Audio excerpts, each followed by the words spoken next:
Jadi orang tua saat ini bukan hanya double burden, tapi multi burden. Jadi multi beban yang memang harus dipikul oleh orang tua kita, bukan hanya ibu tetapi juga ayah ya.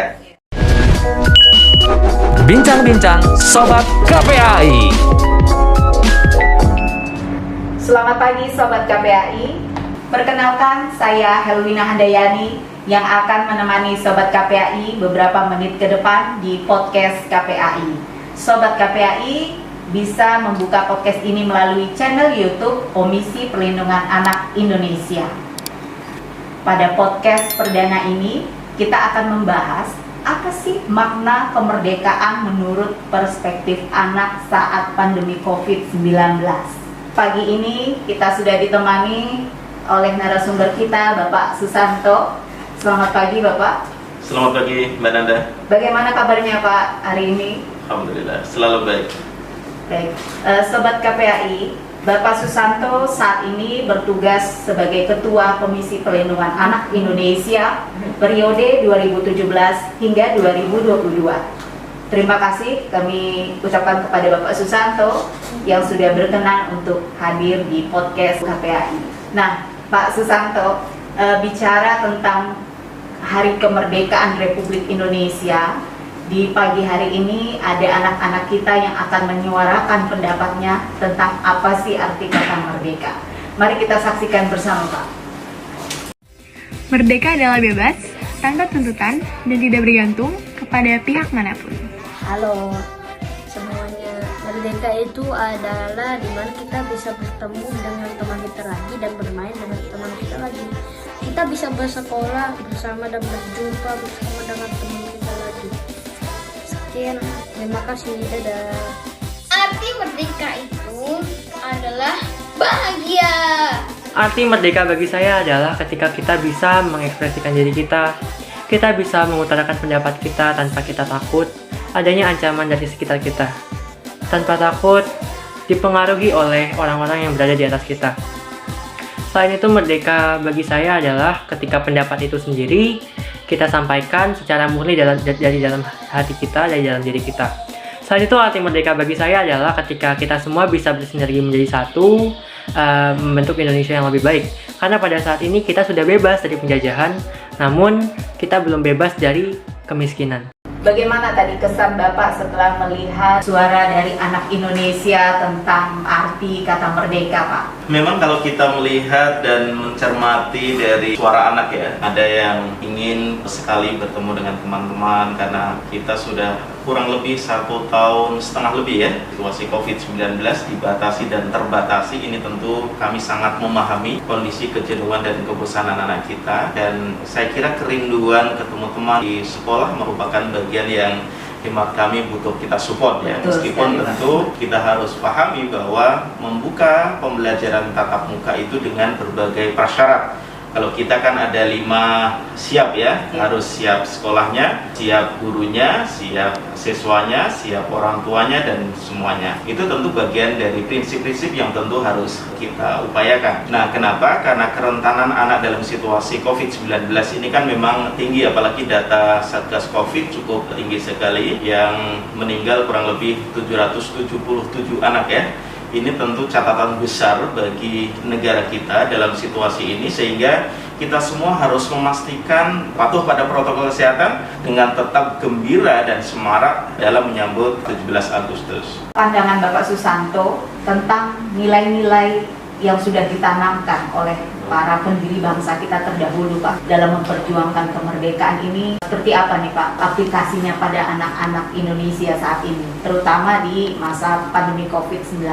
Ya, sebenarnya beberapa nilai yang cukup prinsip dan hemat kami ini tetap kontekstual harus ditanamkan dalam situasi COVID saat ini adalah nilai persatuan, nilai nasionalisme, nilai persaudaraan, nilai kejuangan. Itu merupakan hal yang mendasar ya bagi anak-anak kita, harus tetap ditanamkan. Memang berbeda saat kita berjuang merebut Indonesia menjadi merdeka. Di saat itu kita berhadapan dengan penjajah, tetapi saat ini tentu kita hadapi tantangannya pun berbeda. Makanya bagi saya merdeka itu kita kembalikan pada makna dan kata aslinya. Kalau menurut Kamus Besar Bahasa Indonesia, merdeka itu kan artinya bebas ya, atau juga bisa dimaknai tidak terikat ya, tidak terikat dengan siapapun ya. Bebas dalam konteks ini juga termasuk bebas dari kekerasan, bebas dari diskriminasi, bebas dari perlakuan yang salah, yang kemudian anak-anak kita bisa tumbuh kembang dengan baik. Ini harapan besar kita semua. Makanya kehadiran Komisi Perlindungan Anak Indonesia sangat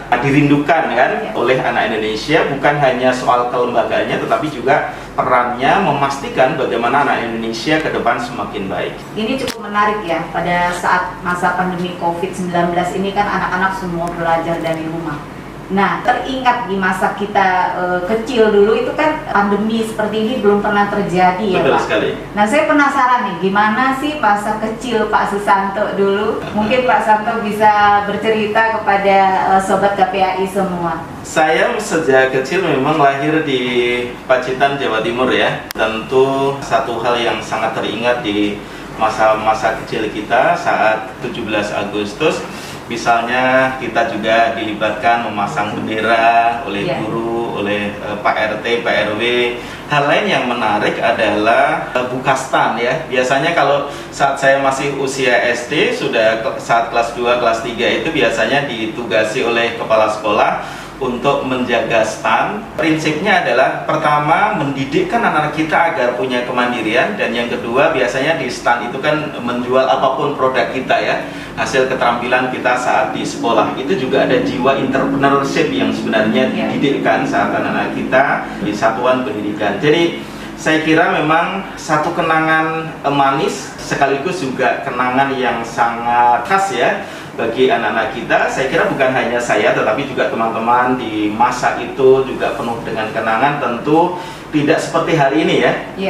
Hari ini kita 2 kali memperingati 17 Agustus kita dalam kondisi yang terbatas, sehingga kenang-kenangan lama yang dulu bebas, memasang bendera, lomba karung, lomba semuanya, saya kira saat ini memang sedikit dibatasi karena kita harus patuh pada protokol kesehatan. Menurut Pak Susanto nih, kan eranya itu berbeda nih Pak, antara kita dulu ya, belum ada pandemi. Menurut pendapat Pak Susanto, agar anak-anak Indonesia tetap dapat merayakan Hari Kemerdekaan Republik Indonesia ini, gimana nih Pak cara-cara yang lebih aman, lebih nyaman dan membuat anak-anak tetap bahagia Pak?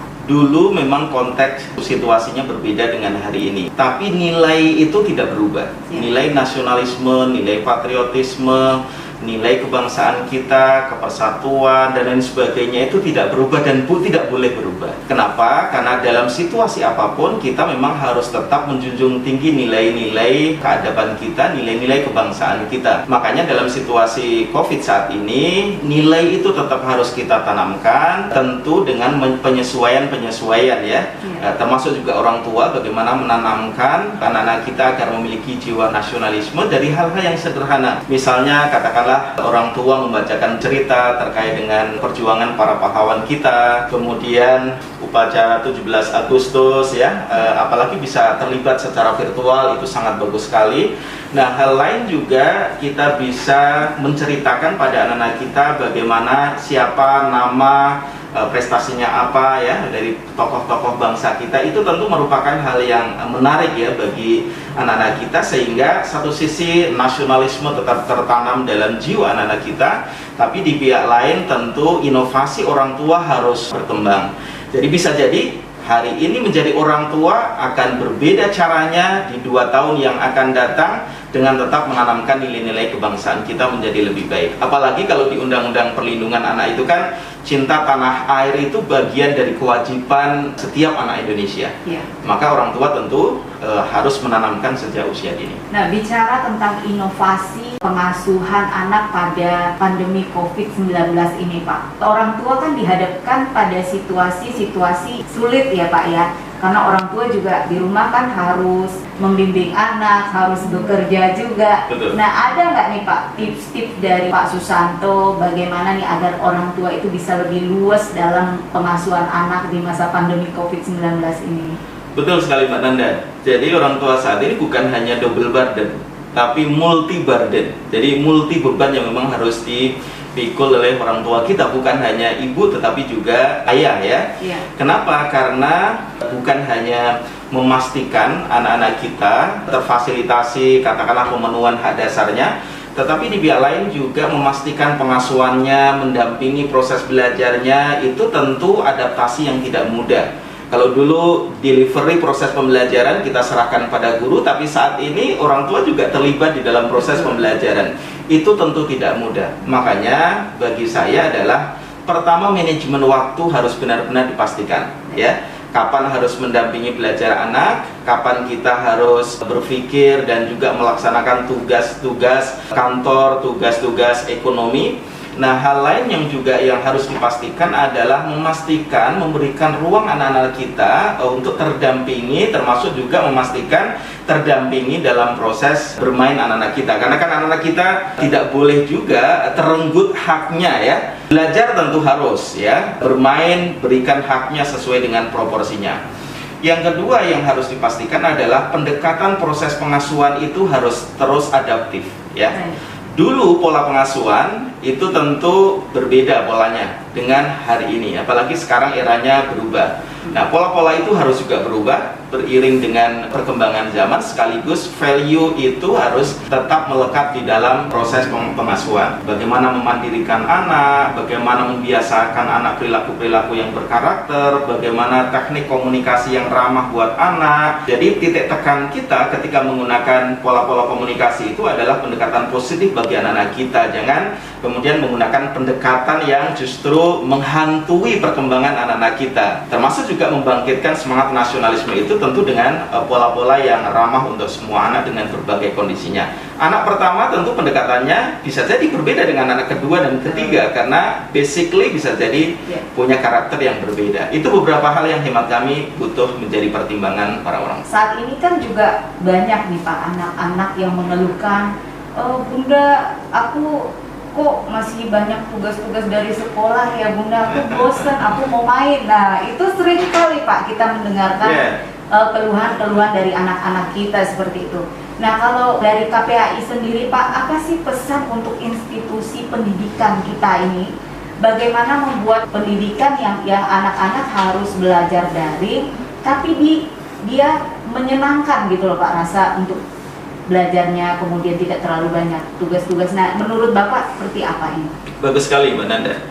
Ya, memang tantangan terbesar bagi proses layanan pendidikan hari ini adalah memastikan pertama layanan pembelajaran tetap berjalan dengan baik, tetapi di pihak lain memastikan bagaimana anak happy di dalam proses pembelajaran.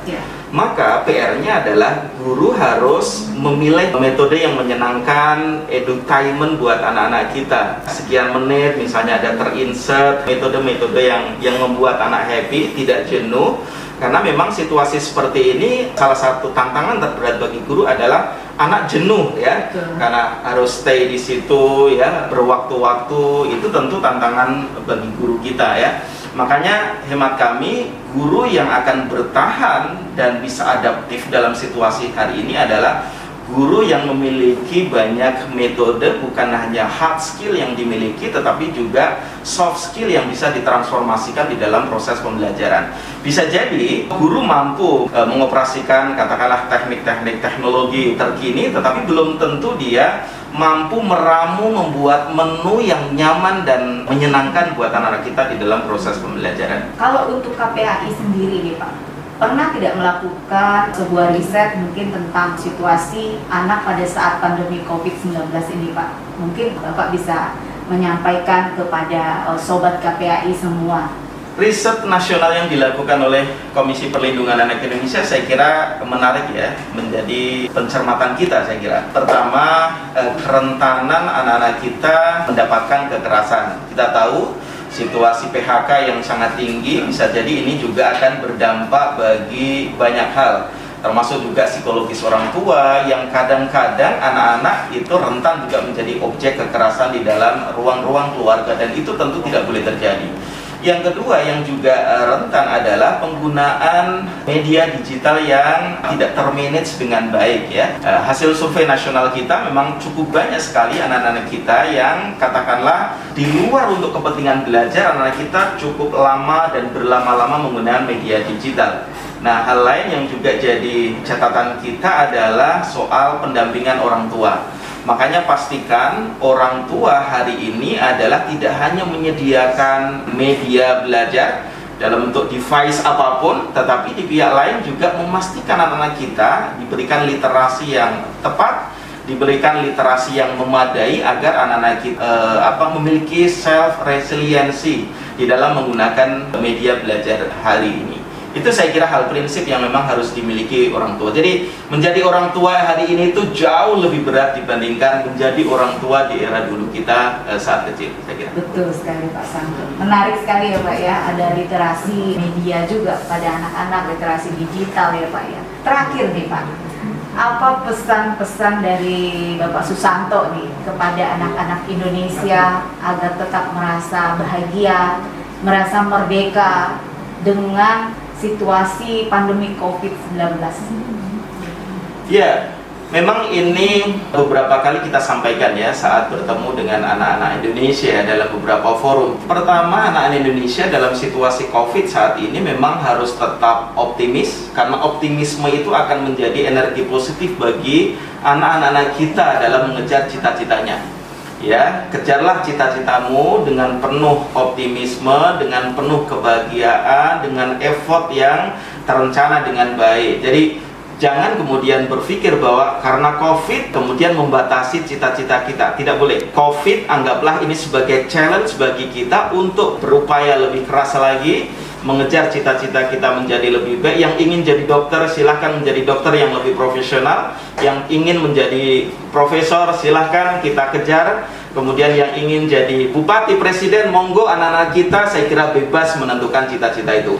Maka pesan terakhir saya adalah menjadi orang tua, dampingi anak untuk merumuskan cita-citanya sesuai dengan apa yang diinginkan anak. Jangan kemudian orang tua mendesakkan cita-citanya untuk anak. Ini yang saya kira menjadi pertimbangan kita. Jadi biarkan anak menentukan cita-citanya agar mereka happy dengan dunianya dan happy menentukan masa depannya. Baik, siap Pak Susanto. Siap laksanakan ya Pak. Baik, Pak Susanto, terima kasih sudah menemani Sobat KPAI semua di podcast perdana KPAI ya Pak ya. Dan Sobat KPAI, terima kasih juga sudah memantengin terus ini podcast KPAI. Mohon like, komen, share, dan subscribe.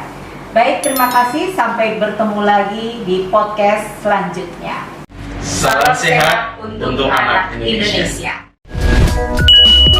Bincang-bincang Sobat KPAI.